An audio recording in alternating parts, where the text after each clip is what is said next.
The day Earth received its first alien communication wasn't anything special. No dramatic weather, no significant holidays, just a Tuesday in October with moderate cloud coverage and the usual traffic jams. The message blasted through every electronic device on the planet simultaneously, causing millions of coffee spills and at least one roller coaster accident. People of Earth. The message began in a voice that sounded like someone gargling gravel through a megaphone. This is Admiral Vrex of the Galactic Confederation. Your planet has been scheduled for immediate integration. Please surrender promptly to avoid unnecessary discomfort. The United Nations emergency session that followed was exactly the disaster you'd expect. 17 diplomats fainted. Russia blamed America.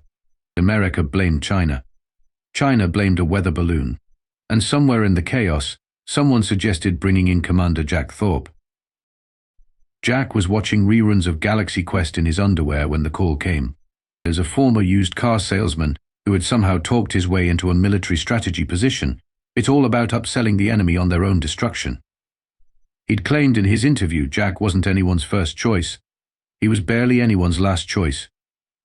But he was available, and he had once negotiated peace between two warring ice cream truck companies, which was apparently qualification enough. So, let me get this straight, Jack said, now wearing pants but still sporting his "May the Force be with you" ladies' t-shirt in the UN conference room. Aliens want our planet. They've got us massively outgunned.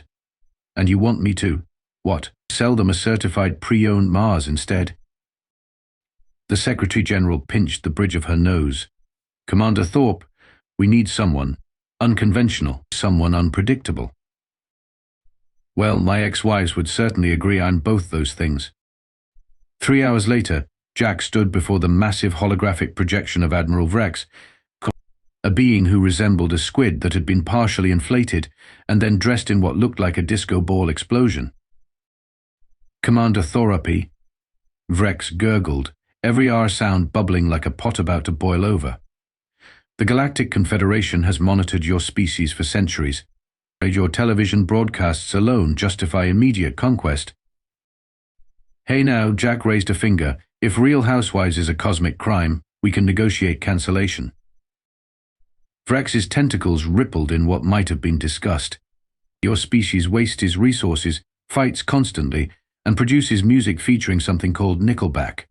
We are doing the galaxy a favor. The UN representatives behind Jack shifted nervously. This was not going well. Admiral, Jack said, casually leaning against the podium, as if selling a sedan with questionable transmission history, before you go all resistance is futile on us. Let me ask, how familiar are you with human diplomatic traditions? We have studied all major Earth cultures. Perfect. Jack clapped his hands together. Then you know about our sacred tradition of proving contests. Vrex's silence was telling. You don't? Wow, big oversight in your research department. See, on Earth, when two parties can't agree, we don't just start blasting. That's so primitive. We have contests to determine superiority. It's actually where we got the idea for our Olympics, though those are just for practice. Behind Jack, the UN Secretary General was frantically mouthing, "What are you doing?" Jack responded with his signature used car salesman wink, the one that had convinced countless customers that rust was actually a custom patina finish. What sort of contest? Vrex asked, tentacles now curled in what Jack hoped was curiosity, rather than preparation to fire planet-destroying weapons. I'm so glad you asked, Jack replied, his smile growing wider. But first, would you agree that a truly superior species should be superior in all ways, including biological capabilities? Vrex's eye stalks stiffened with pride.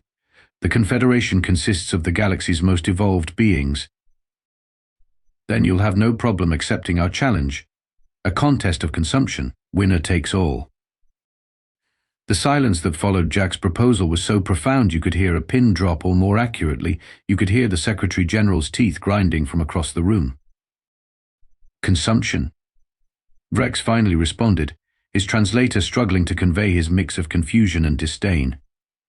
You wish to challenge the Galactic Confederation to an eating contest? Not just any eating contest, Jack corrected, wagging his finger like he was explaining the superior fabric protection package on a new minivan. The eating contest. The ultimate test of biological superiority. Vrex's hologram flickered as the alien turned to consult with others off-screen. Jack could make out hushed, gargling sounds that he assumed was their language. He used the moment to turn back to the UN representatives, all of whom were staring at him with expressions ranging from horror to resignation. "Trust me," he whispered with a wink. "Kiso. I once sold a convertible to a man who lived in Seattle." The commander, the Secretary General, hissed. "This is not selling a car with faulty air conditioning. This is the fate of our entire planet." "Exactly," Jack nodded sagely. "And that's why we need to upsell them on the premium package." When Vrex returned his attention to the transmission, a new alien had joined him, a slender, almost humanoid figure with silvery skin and eyes that seemed to calculate everything they observed. "I am Luna 6, Intelligence Officer of the Confederation." The new alien introduced herself, her voice melodic yet cold. "Your proposal is unusual. What specifically would this contest entail?" Jack smiled his best. "The extended warranty is actually a bargain smile. Simple. Each side selects a champion. The champions eat increasingly challenging foods. Last one standing wins." "And if we win?" Luna asked. "Earth joins your confederation without resistance. Full compliance." "And if, by some miraculous improbability, you were to win?" Jack shrugged casually. "You leave Earth alone. Completely. We get official recognition as a sovereign planet with all the galactic rights that entails." Luna's silvery eyes narrowed. "This seems suspiciously straightforward. What advantage do you believe you have?" "Advantage? Use?" Jack laughed too loudly. "Look at your technology. You can travel between stars. We still have people who think the Earth is flat. We're just trying to find a contest where we have even a slight chance." Admiral Vrex's tentacles curled in what appeared to be the alien equivalent of a smirk. "The Confederation includes species that consume entire gas giants for sustenance. Your champion would face biological capabilities beyond your comprehension. All the more impressive when we win." "Then," Jack replied with a confidence he absolutely did not feel. Luna and Vrex conferred again off-screen. Jack could swear he heard what sounded like alien laughter. When they returned, Vrex's voice had the unmistakable tone of someone who thinks they're humoring a child. "Very well, Commander Thorpe. The Confederation accepts your primitive challenge. It will make an excellent educational broadcast for the younger species in our domain, a lesson in the futility of resistance." "Fantastic." Jack clapped his hands together. "We'll need 1 week to prepare our champion. I assume that works with your schedule? I know you're busy with all that conquering and whatnot." "One of your Earth weeks is granted." Vrex agreed magnanimously. "We shall return with our champion. Prepare your affairs and your digestive medicines." He. Then the hologram flickered out with what Jack could only describe as a smug static buzz. The moment the transmission ended, the room erupted. "Have you completely lost your mind?" the Secretary General shouted over the chaos. Jack straightened his "May the Force be with you" ladies' t-shirt and grinned. "Probably. But I just bought us a week, and trust me, when it comes to consuming disgusting things, humanity has no equal in the universe." "And how exactly do you know that?" someone demanded. "Simple," Jack replied. "I've been to a county fair hot dog eating contest, and I've seen what college students will drink on a dare." The next 7 days were a blur of activity that would have made a sports movie montage look positively lethargic. Finding Earth's champion was surprisingly easy. Megan the Bottomless Pit Rodriguez had dominated the competitive eating circuit for 5 years running. She held world records in hot dogs, 74 in 10 minutes, ghost peppers, 37 in 5 minutes, and once drank a gallon of melted ice cream mixed with pickle juice on a bet. Her digestive system was rumored to be lined with titanium, though medical science preferred the term genetic anomaly.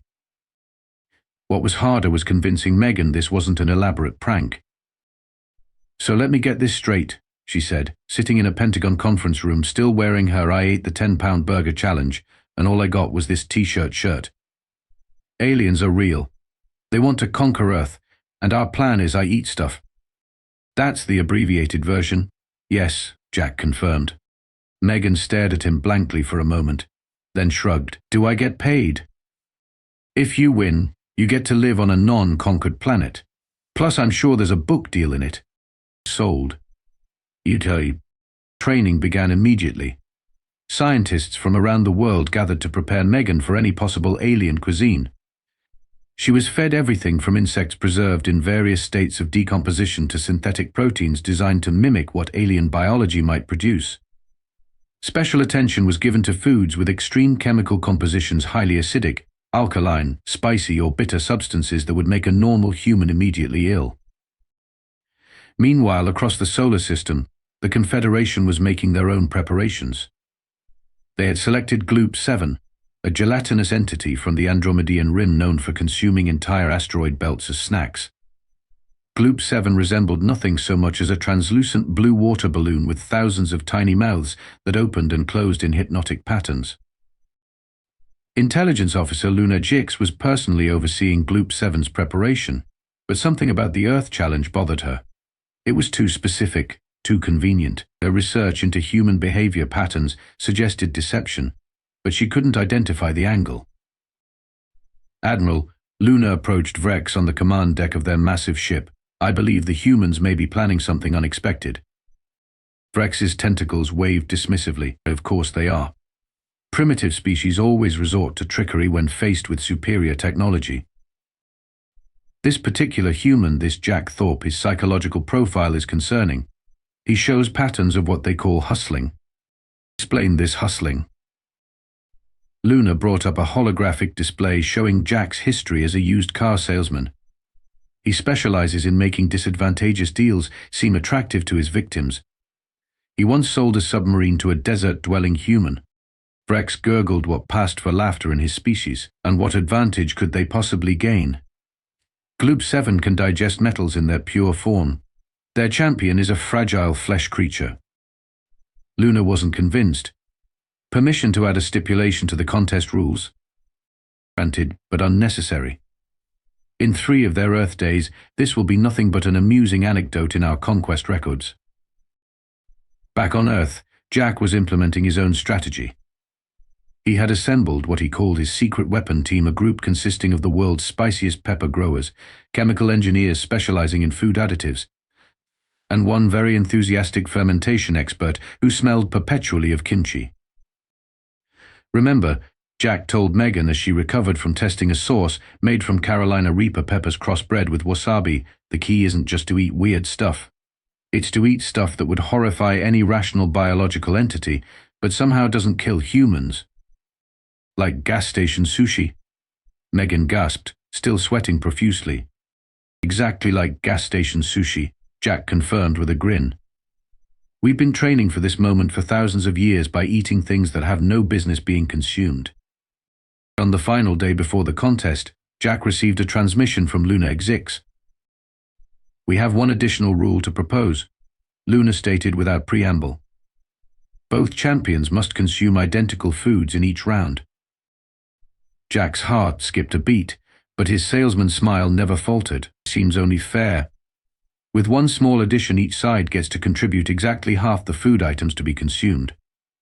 Luna's silver eyes narrowed slightly. Agreed. Though I must warn you, Commander Gloop 7 once consumed an entire shipment of industrial waste as an appetizer. Cute, Jack replied. Megan once ate an entire Happy Meal toy on a dare, with plastic and all. As the transmission ended, the Secretary General approached Jack. Are we really staking the fate of humanity on our ability to eat disgusting things? Jack's usual smirk softened into something more genuine. Mayan, throughout human history, we've survived by consuming things that would kill other species. We ferment, we pickle, we add chemical preservatives. Hell, we intentionally spoil milk to make cheese and then deliberately infect it with mold because we decided it tastes better that way. If there's one arena where humanity can outdo the galaxy, it's our collective garbage disposal of a digestive system. And if you're wrong? Jack shrugged. Then I suggest we all enjoy one last really good meal. The day of the contest arrived with all the fanfare and dread of a perfectly planned apocalypse. The Confederation had chosen a neutral location, a massive space station orbiting Jupiter, and allowed a small Earth delegation to attend. Naturally, they'd also brought along broadcast equipment that would transmit the proceedings to every corner of the galaxy. Just think, Vrex told Jack as they prepared the contest area. Over 600 species will watch your planet's final moments of independence. It's quite the honor. Glad to hear we're breaking into the Nielsen ratings, Jack replied, surveying the setup.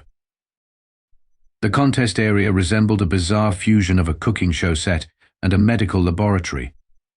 Two identical stations faced each other across a gleaming metal floor, each equipped with what looked like a combination of eating utensils and surgical tools. Between them stood a raised platform where the judges would sit, three beings that appeared to be composed entirely of swirling gas contained within crystalline exoskeletons. The arbiters, Luna explained, noting Jack's stare. A species that evolved beyond physical consumption eons ago. They are perfectly neutral as they no longer understand the concept of taste. Handy, Jack muttered.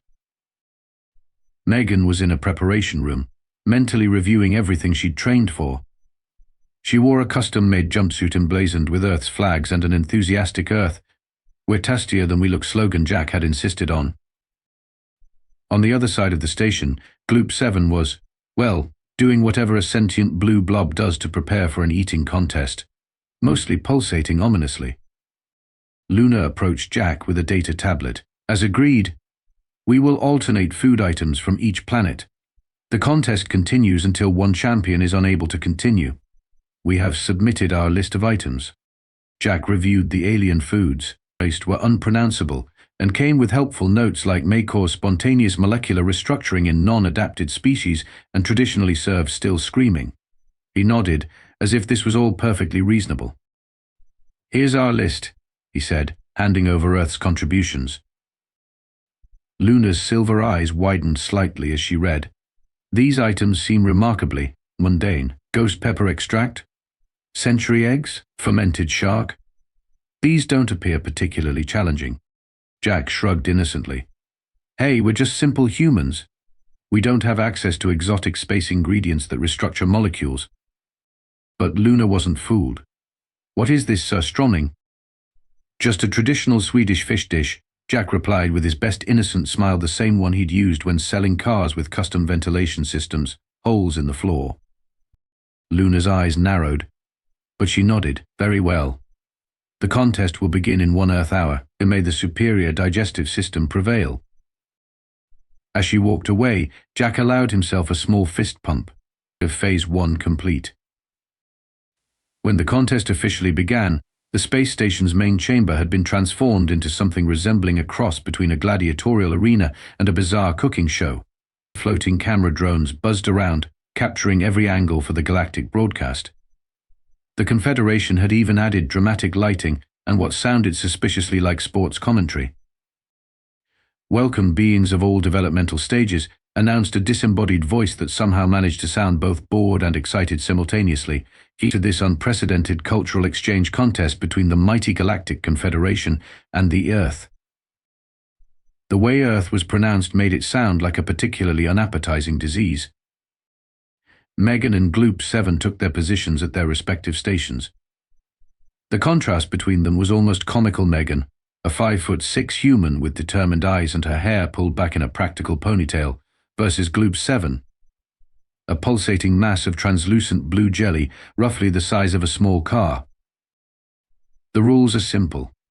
The announcer continued. Each contestant must fully consume each item presented. Regurgitation constitutes immediate disqualification. The contest continues until one contestant cannot continue. The items will alternate between Earth selections and Confederation selections.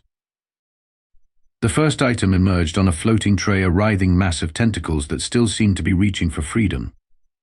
We begin with Xrillian mined eels, the announcer declared, a delicacy on 17 planets, and illegal on 42 others for causing hallucinogenic telepathy. Megan shot a panicked look at Jack, who gave her an encouraging thumbs up from the sidelines. They'd trained for this well, not this specifically, but the concept of eating something still moving. Gloop 7 simply opened one of its many mouths and absorbed the eels instantly. Megan, with considerably more hesitation, picked up her utensils and began the process of consuming what felt like eating live electrical cords. "Remember your hot dog techniques," Jack called out. "Don't chew, just swallow." By some miracle, Megan got the eels down, though her eyes had taken on a distinctly unfocused quality, and she was now mumbling something about being able to taste colors. Round 1 complete. The announcer declared, "Now for Earth's first selection." A new tray appeared, containing what looked like ordinary eggs if ordinary eggs were semi-transparent, gelatinous, and smelled like a chemical warfare experiment gone wrong. "Century eggs," Jack announced proudly. "Duck eggs preserved for months until the yolk turns green and the whites become black jelly. A Chinese delicacy for over 500 years. Luna's silver eyes widened slightly. She hadn't expected Earth's first offering to be so aggressive. Megan, still riding the telepathic wave of the mind eels, popped a whole century egg into her mouth without hesitation. Gloop 7 studied the egg briefly, then absorbed it. For a moment, nothing happened. Then, a visible shudder ran through Gloop 7's gelatinous body. "Is that normal?" Jack asked innocently. Luna didn't answer, but her concerned expression said everything. The contest had begun in earnest, and Jack's plan was underway. The real question was whether Megan's human digestive system could hold out long enough for Earth's secret weapon to take full effect. By the 6th round, things had taken a decisive turn for the bizarre. The station's atmosphere scrubbers were working overtime to manage the potpourri of odors that ranged from forgotten gym bag to possible biohazard event. Megan was struggling. She had just finished consuming something called plutonian magma snails, which, despite their name, was served frozen and shattered like glass in the mouth before reconstituting as something like liquid fire. Her face had turned an interesting shade of mauve, and she appeared to be sweating from places humans don't typically have sweat glands. Gloop 7, in contrast, had shown almost no reaction to any of the Confederation foods. The Earth foods, however, were a different story. Each terrestrial offering had caused increasingly visible distress in the gelatinous champion. After the century eggs came wasabi-coated crickets, followed by hakal fermented shark, and then durian fruit soaked in fish sauce. With each Earth item, Gloop 7's normally smooth blue surface had developed more pronounced ripples and concerning bubbles. Next item, from Earth, announced the disembodied voice as a sealed container was brought forward on a hovering tray. Luna Jix approached cautiously, her silver features contorted in suspicion. "What is this?" "The container is sealed." Jack stepped forward with the smile of a man about to reveal the extended warranty nobody knew they needed. "That, my shiny friend, is surströmming, traditional Swedish fermented herring. The can is sealed because, well, you'll see." One of the gaseous judges floated down and supervised as the can was opened by a mechanical arm. What happened next could only be described as sensory assault. The smell that erupted from the can caused immediate chaos. 3 camera drones short-circuited and fell from the air. One of the gaseous judges solidified partially in shock. Megan, who had been preparing for this moment for days, quickly donned a nose plug and approached the fish, which resembled nothing so much as decomposed bait left in the sun for a week. Gloop 7's reaction was immediate and dramatic. The blue entity recoiled so violently it nearly fell off its platform, several of its smaller mouths sealed shut in what appeared to be self-defense. "Is the Confederation champion refusing the item?" Jack asked innocently. This caught Vrex's attention. "Gloop 7 has consumed stellar radiation waste. It will not be defeated by preserved fish." After a visible effort at composure, Gloop 7 extended a pseudopod toward the surströmming. The moment the fermented fish made contact with its gelatinous surface, a concerning chemical reaction began. Gloop 7's normally translucent blue body began to turn a cloudy green. Meanwhile, Megan had already consumed her portion with the resigned efficiency of someone who had spent the past week eating progressively more horrifying things. She didn't look happy, but she was stable. "The Earth champion completes the round," declared the announcer. "The Confederation champion appears to be processing." "Just give it a minute," Vrex insisted, though his tentacles were writhing with concern. Luna approached Jack. Her silver eyes narrowed. "You knew this would happen." Jack spread his hands innocently. "How could we possibly know your champion's biology? We just offered traditional Earth foods. It's not our fault your superior life form can't handle a little fermented fish." The next round was the Confederation's choice, something that looked like pulsating crystals that changed color with each heartbeat. "Quantum uncertainty crystals," the announcer explained. "Each bite exists in a superposition of flavors until consumed, at which point the wave function collapses into a random taste experience from across the multiverse." Gloop 7, still looking distinctly unwell with patches of green spreading throughout its blue mass, managed to consume its portion, although with noticeably less enthusiasm than before. "None." Megan approached her crystal with the 1,000-yard stare of someone who had already seen too much. As she bit down, her expression cycled rapidly through disgust, ecstasy, confusion, and then settled on something resembling bewildered acceptance. "Tastes like everything, all at once," she managed to say, "but also like chicken." "The round is complete," the announcer declared. Next came Earth's piece de resistance, a seemingly innocent-looking bottle of clear liquid. "What is this?" Luna demanded, her patience clearly wearing thin. "Just a little something we call Darbon, beyond insanity," Jack explained. "A hot sauce measuring about 1.5 million Scoville units. We put it on our food for fun." "You consume this voluntarily?" Vrex asked, tentacles curling in horror. "Some humans drink it straight on internet challenge videos," Jack confirmed with a shrug. "Megan here has built up a tolerance." This was stretching the truth considerably. Megan had indeed trained with increasingly spicy foods, but Darbon was nobody's idea of a pleasant experience. Still, she knew what was coming, and was mentally prepared. Gloop 7 was not. The moment the hot sauce made contact with Gloop 7's surface, the reaction was catastrophic. The gelatinous champion began to bubble violently, turning from blue-green to an alarming orange. Small pockets of gas formed and popped across its surface, each release accompanied by a pitiful whistling sound. And medical intervention. Vrex commanded, all pretense of confidence gone. "Does this constitute forfeiture?" Jack asked, his voice dripping with false concern. Before Vrex could answer, Gloop 7's entire mass shuddered dramatically, and then in defiance of all dignity began to rapidly deflate, shooting around the room like a punctured balloon, before collapsing into a sad puddle of orange goo. The gaseous judges conferred briefly, their crystalline exoskeletons clinking together as they whispered. "The Confederation champion is unable to continue," the head judge finally announced. "Victory goes to Earth." The immediate aftermath of the contest could best be described as controlled pandemonium. Confederation medics rushed to collect the puddle formerly known as Gloop 7, using what looked like alien spatulas and a specialized containment unit. Meanwhile, Megan had been immediately whisked away to a makeshift medical bay where Earth doctors were treating her for what they diplomatically termed extreme digestive distress. Jack, however, was riding high. "So," he said, sidling up to a clearly furious Admiral Vrex, "I believe we had an agreement?" The Admiral's tentacles were practically tied in knots. This was unexpected. "I'd use the word binding, personally, as in legally binding interspecies agreement." Jack's smile hadn't wavered. "Earth is to be recognized as a sovereign planet with all galactic rights, and you folks pack up your invasion fleet. Unless you'd prefer a rematch, I've got this guy back home who can eat an entire ghost pepper pizza in under 2 minutes.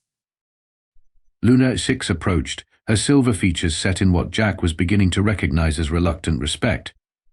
"The Confederation honors its agreements, Commander Thorpe. Though I must say, your strategy was unanticipated." "That's us humans for you," Jack shrugged. "We're basically the cockroaches of sentient species."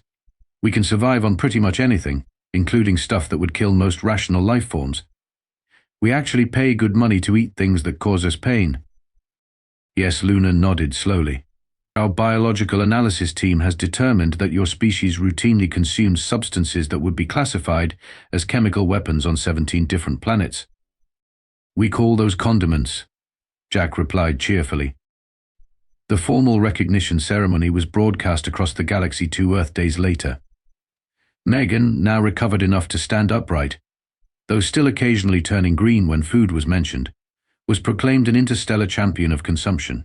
Jack, to his immense satisfaction and the UN's immediate regret, was appointed Earth's first galactic ambassador. But the most interesting consequence came in the following weeks. As news of Earth's victory spread across the stars, other alien civilizations began approaching Earth with remarkable caution and more surprisingly generous gifts. "Let me get this straight," Jack said, reviewing the latest diplomatic communique in his new office at the hastily established Bureau of Extraterrestrial Affairs. "The Regellian Hive wants to offer us exclusive trading rights to their dilithium crystals, and all they ask in return is our promise not to visit their planet while carrying hot sauce." They seem particularly concerned about something called Dave's insanity sauce, his assistant noted. "They've included a formal treaty declaring all capsaicin-based products as WMDs. Jack leaned back in his chair, a smile spreading across his face. "You know, I think humanity's going to do just fine in this galactic community." In the medical wing of the Confederation flagship, now permanently stationed at the edge of the solar system for observation purposes, Gloop 7 had finally been reconstituted to something approaching its original form, though it remained a concerning shade of pink and shuddered violently whenever food was mentioned. "I still don't understand," Vrex complained to Luna as they observed the recovering champion. "How could such a primitive species defeat one of our most advanced biological entities?" Luna's silver eyes reflected the stars visible through the viewport. "I believe, Admiral, we made a critical error in our assessment of Earth. We assumed technological advancement correlated with biological resilience. Meaning? Luna explained that humans haven't evolved past their survival adaptations like most species do. While we develop technologies to process our food into safe, optimal nutrition, humans developed cultures that celebrate consuming things that should, obeyed by all rational biological standards, kill them. They poison themselves for pleasure," Vrex said, tentacles curling in disgust. "Precisely. And a species willing to do that is not one to be trifled with," Vrex finished grimly. Back on Earth, Jack raised a glass of what the Confederation representatives had nervously identified as potentially lethal ethanol-based celebratory liquid, or as humans called it, champagne, in a toast. To humanity, he declared to the assembled diplomats and officials, "The species that turned hold my beer and watched this into a galactic defense strategy. And somewhere in the vast darkness of space, views of the strange creatures of Earth beings who consumed poison for pleasure and challenged godlike entities to eating contests spread from civilization to civilization to civilization, ensuring that humanity's reputation would precede them among the stars for generations to come. What the Confederation had thought was a bluff had indeed turned out to be Earth's deadliest move, being precisely who we already were."